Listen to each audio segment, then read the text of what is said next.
Call की वजह से थोड़ी वीडियो इंटरप्ट हो गई थी, उसको इग्नोर करते हुए कंटिन्यू करते इस चीज़ को। जो हाइड्रोलिसिस में ना बस ये मान लो, ये जो रिएक्शन है इसको रट्टा मान लो और कुछ मत करो। गलती से अगर आ गई तो ठीक है, नहीं आई तो अच्छी बात है, या नहीं मारना रट्टा तो कुछ नहीं, XeO3 XeO2 कुछ भी करके रट्टा मार लो, बस मैं भी रट्टा मारूँ, मेरे को कोई तरीका नहीं है, माफ़ कर दिया, इसका मेरे को कोई तरीका नहीं है। ठीक है, हमने 4 पेज खत्म कर लिया। फाइनली हमने इसकी फ्लोराइड एक्सचेंज रिएक्शन भी कंप्लीट कर ली, जो कि हमारी केमिकल प्रॉपर्टीज़ थी। अब आखिरी बच्ची मॉलिक्यूलर ऑर्बिटल थ्योरी, जिसके ऊपर तुम सब पक्का रोते होगे। ऑब्वियसली रोने वाली चीज़ ही है ये, वो प्यार ही है जो दर्द न जाए, अफसोस। हाँ, तो कंटिन्यू करते अपना टॉपिक के साथ। पेज नंबर 5 पे हमारा टॉपिक क्या है? Molecular orbital treatment, MO treatment लिख देता हूँ एक बार, MO ट्रीटमेंट ऑफ XeF। ठीक है, जिनॉन फ्लोराइड्स के हमारे पास मॉलिक्यूलर ऑर्बिटल का ट्रीटमेंट करना है। अल्टीमेटली हम ना बस ये जानना चाहते हैं कि XeF4 बना कैसे, उसका स्ट्रक्चर कैसे बना, जो हमने पीछे बहुत ही शॉर्ट में पढ़ लिया था ना, हम उसी के बारे में अब डिटेल में डिस्कशन करेंगे। ठीक है, हेलो, हाँ ठीक है। देखो, इसका ना 2 पार्ट है। सबसे पहला failure of VBT, failure of VBT, कि VBT फेल क्यों हो गई। क्वेश्चन आ सकता है कि why VBT can't explain the treatment of, why VBT can't explain the structure of xenon fluorides. Xenon की किसी भी फ्लोराइड के स्ट्रक्चर को ज़्यादा एक्सप्लेन अच्छे से नहीं कर पाई। देखो, इसके पीछे ना मेरे पे डायरेक्ट आंसर नहीं है, मतलब एज सच वैसा कोई आंसर नहीं है कि तुम उसको इंग्लिश में रट लो और जाके पेपर में थूक दो। मैं बस समझा सकता हूँ, तो समझ लो बस, उसके बाद में अपने खुद के लैंग्वेज में ट्रांसलेट कर लेना। लाइक मेरे पे प्रॉपर डेफिनेशन है। देखो, जो स्ट्रक्चर होता है ना जिनॉन फ्लोराइड्स का, वही होता है वैलेंस स्ट्रक्चर, जो कि मैं बचपन से बताता आ रहा हूँ, तो मैं नर्सरी क्लास से। ये 1 2 3 4 5 5s orbital, 5p orbital, 5d orbital. ठीक है, ये होता है जिनॉन का स्ट्रक्चर ग्राउंड स्टेट में। ठीक है, सिंपल। और बॉन्डिंग करने के लिए क्या चाहिए? एक्साइटेड स्टेट में आएगा वो। तो एक्साइटेड स्टेट में अगर मैं मान लूँ XeF को, फेलियर ऑफ VBT, ठीक है, एक्साइटेड स्टेट में आता है वो 1 2, एक्साइटेड स्टेट में 1 2 3 4, एक इलेक्ट्रॉन यहाँ पे और एक इलेक्ट्रॉन D में चला जाएगा।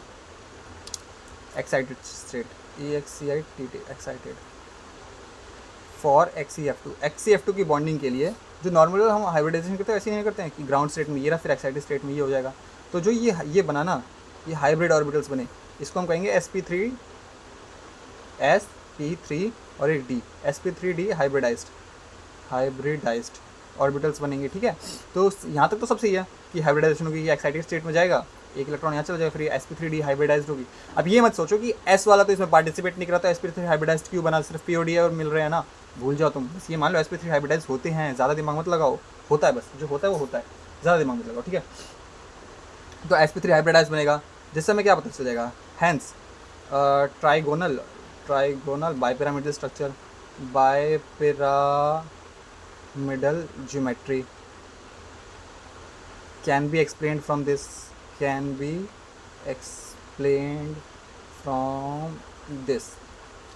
जस्टिफाई करते हैं जो उसका एक्सपेरिमेंटल स्ट्रक्चर है ना, ये हाइब्रिडाइजेशन ना, sp3D हाइब्रिडाइजेशन जस्टिफाई करती है। सो तुम लिखोगे sp3D hybridization of xenon justifies its experimentally found trigonal bipyramidal, spelling पे मत जाओ, राइटिंग में मत जाओ, bipyramidal geometry of XeF2, but this hybridization is not possible due to सबसे ऊपर ये हाइब्रिडाइजेशन दिखा देना कि सबसे ऊपर ये एग्जाम में लिख देना कि ऐसे hybridization xenon in ground state, xenon in excited state, फिर नीचे लिख देना sp3D एंड नीचे sp3 हाइब्रिडाइज दिखा देना, फिर लिखना ये जो है ना sp3D हाइब्रिडाइजेशन वो उसके experimentally found trigonal bipyramidal geometry को तो जस्टिफाई करती है, लेकिन ये पॉसिबल नहीं है। क्यों? 2 रीजन्स की वजह से, और वही 2 रीज़न है VBT के फेलियर के। पहला, mixing of orbitals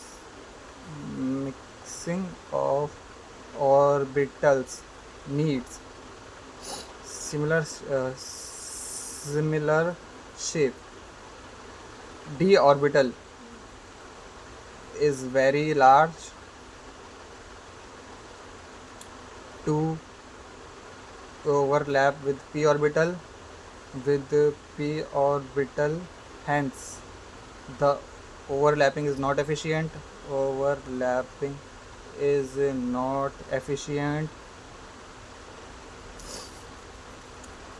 Only some very strong electronegative को इलेक्ट्रो एन जी लिख दे रहा हूँ, तुम पूरा लिख देना इलेक्ट्रोनेगेटिव। लैग क्यों कर रहे इतना? Electronegative elements can contract it to some extent.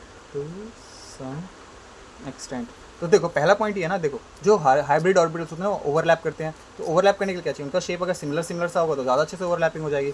लेकिन देखो ना, डी ऑर्बिटल 5D बहुत ज़्यादा बड़ा होता है शेप में, और 5P बहुत छोटा होता है, तो इनकी ओवरलैपिंग इतनी एफिशिएंटली नहीं हो पाती। तो पहला फेलियर तो ये हो गया, इस वजह से ये इतने अच्छे से ओवरलैप नहीं कर पाते और हाइब्रिड ऑर्बिटल्स नहीं बना पाते।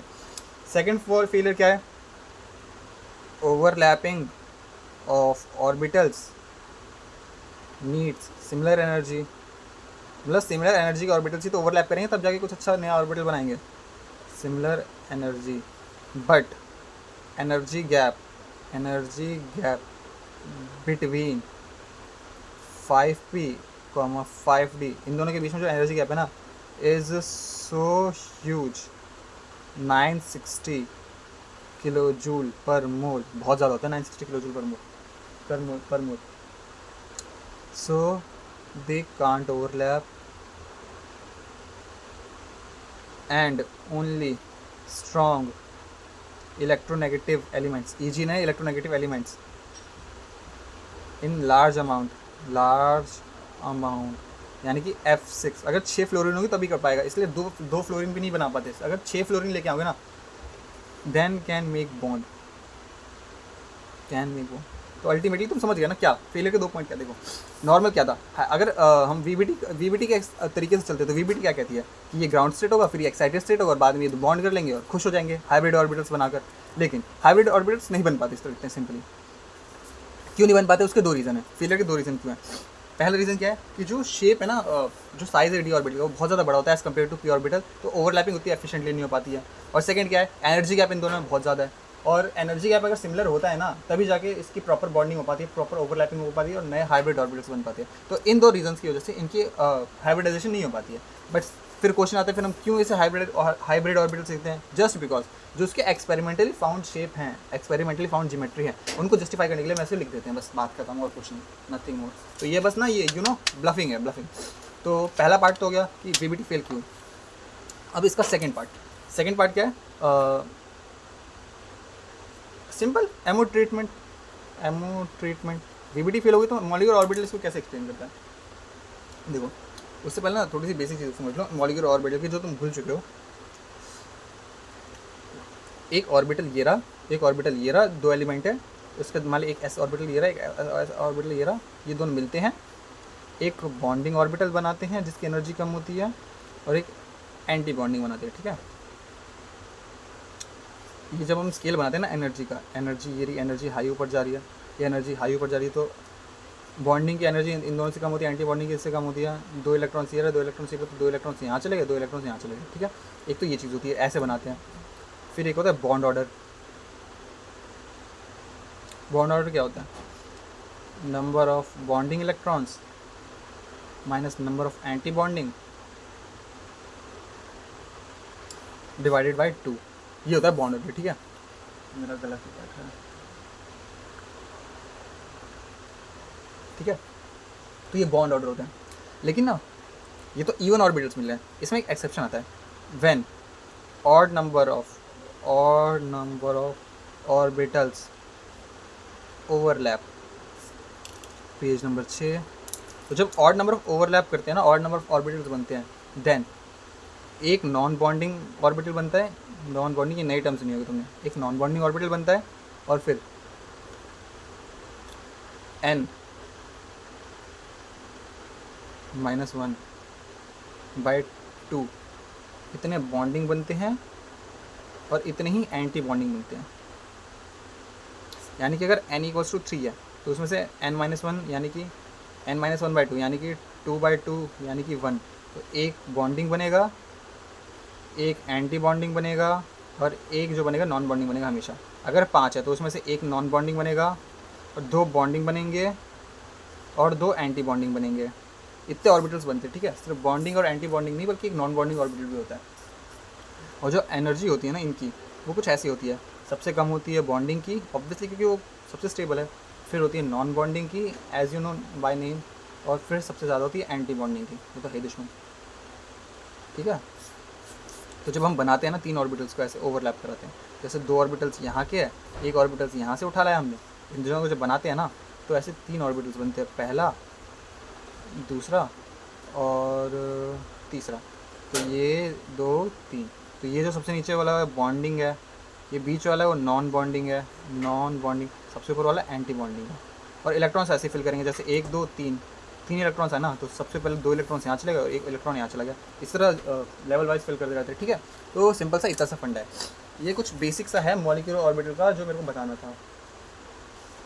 अब मैं एक्चुअल में आता हूँ कि एक्चुअल में कैसे ट्रीटमेंट होती है तीनों अलग अलग मटेरियल की, जो हमने पेज नंबर 1 पे पढ़ा था ना। पेज नंबर 1 कहाँ चला गया मेरा?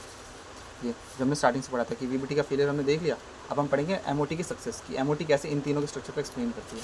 तो उसके लिए जितना बेसिक बताना था एमओटी का, मॉलिक्यूलर ऑर्बिटल थ्योरी का, आई थिंक मैंने बता दिया उतना। अब बता दिया। और जो मेजरली है ना हमारे सिलेबस में XeF2 है और XeF4 है, XeF6 का भी नहीं है। XeF4 भी थोड़ा कम ही है, XeF2 है मेजरली, ठीक है। 2 सेकंड में पेज लिखा था। तो आई एम बैक। ये हमारा पेज नंबर 7, काम करते हैं ख़त्म लास्ट। तो देखो, जो हम मॉलिक्यूलर ऑर्बिटल से उसका स्ट्रक्चर एक्सप्लेन करेंगे, सबसे पहले हम करेंगे XeF2 का, ठीक है। अब XeF2 कैसा दिखता है?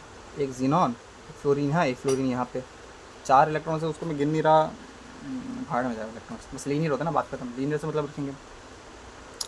तो देखो क्या होगा फ्लोरीन पे ना, जो फ्लोरीन की आउटर कॉन्फ़िगरेशन होती है, जीनॉन की आउटर कॉन्फ़िगरेशन तो तुम्हें पता ही है, S में 2 P में 3, ये जीनॉन है हमारा।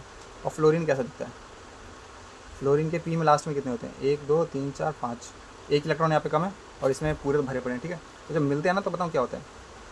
XeF2 है ना, तो 2 फ्लोरीन मिल रहे हैं, तो ये एनर्जी का स्केल है, ये एनर्जी है, हाई जा रही है। तो एक फ्लोरीन ये रहा, दूसरा फ्लोरीन ये रहा, फ्लोरीन फ्लोरीन फ्लोरीन का जो एक ऑर्बिटल खाली है ना P वाला, ये वो रहा फ्लोरीन का, मान लो P ऑर्बिटल है, PX है, PX है, जो भी है, PXYZ कोई मतलब नहीं है। और ये जीनॉन का S ऑर्बिटल, ये जीनॉन का P ऑर्बिटल है, PX है। मतलब XX वाले करते हैं ना ओवरलैप, क्योंकि तो लीनियर है ना, तो X वाले Y से थोड़ी करेंगे, परपेंडिकुलर थोड़ी बनेंगे। तो मतलब अगर XX है तो XX और YY है तो YY, समझ गए थोड़ा सा। और ये ऊपर क्यों बना एनर्जी में? कि ऑब्वियसली यार, ऑब्वियसली समझो थोड़ा। तो जीनॉन 5S में है, इसका 5P है और ये 2P है, तो ऑब्वियसली ये थोड़ी एनर्जी इसकी ज़्यादा होगी। तो ये दोनों जब मिलते हैं, ये XeF2 यानी कि 2 फ्लोरीन और एक जीनॉन, तो क्या बनाते हैं? एक ऐसा, यार मैं स्ट्रक्चर कैसे कितना गंदा स्ट्रक्चर बना रहा हूँ मैं, सही बना रहा हूँ मैं वैसे।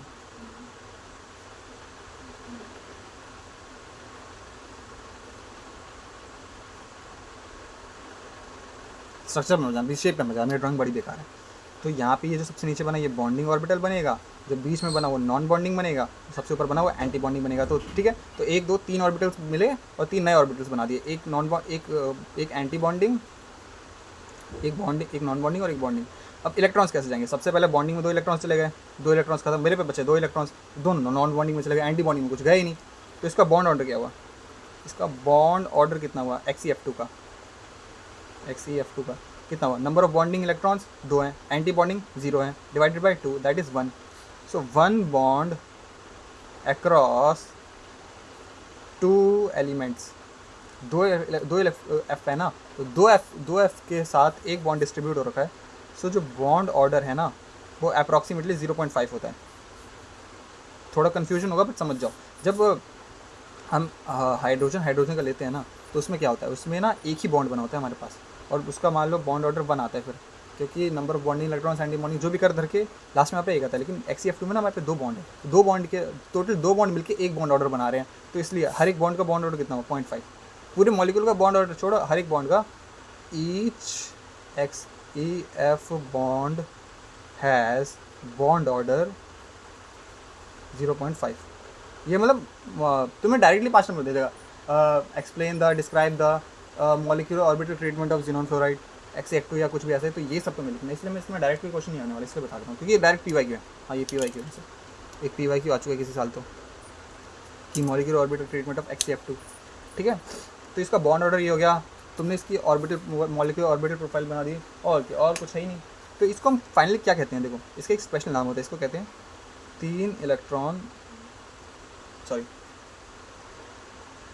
3 सेंटर 4 इलेक्ट्रॉन, इसको ऐसे लिखते हैं 3 सेंटर 4 इलेक्ट्रॉन कॉन्फ़िगरेशन। जब हम ऊपर पढ़ेंगे ना बेरिलियम के, बेरियम के B2H6, उसमें भी ऐसे ही कुछ आता है। तो इसमें ना 3 सेंटर, देखो एक जिनॉन, एक फ्लोरीन है, और 4 इलेक्ट्रॉन्स है, टोटल 1 2 3 4। तो ये 4 इलेक्ट्रॉन्स ना, ये 4 इलेक्ट्रॉन्स है ना, 1 2 3 4, ये इन 3 सेंटर के आसपास में डिस्ट्रीब्यूटेड, डीलोकलाइज है, एक जगह फिक्स नहीं है। ठीक है, तो इसलिए हम इसको कहते हैं 3 centre 3C4E electron configuration.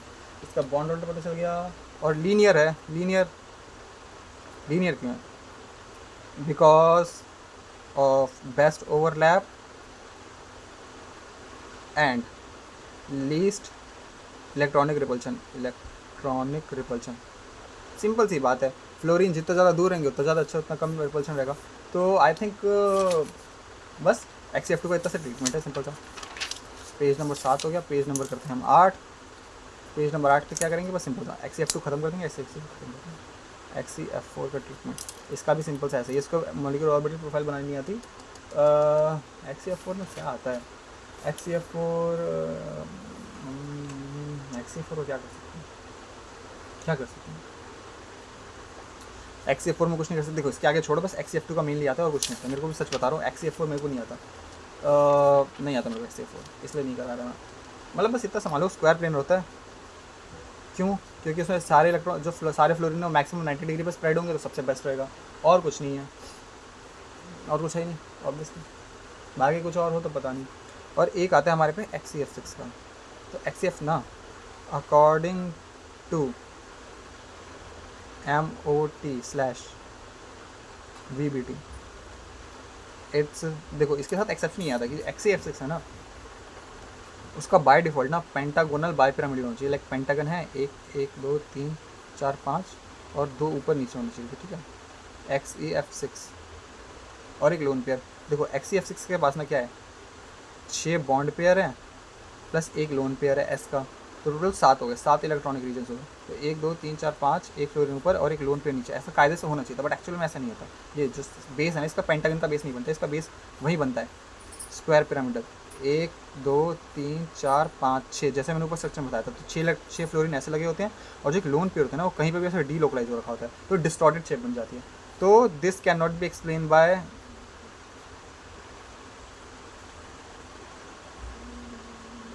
MOT since 6 fluorine strongly attracts. बाहर में जाइए सब, मेरे को नहीं आता, बस इतना मालूम होता है कुछ, बात खत्म। तो वीडियो को यहीं पेंड करते हैं।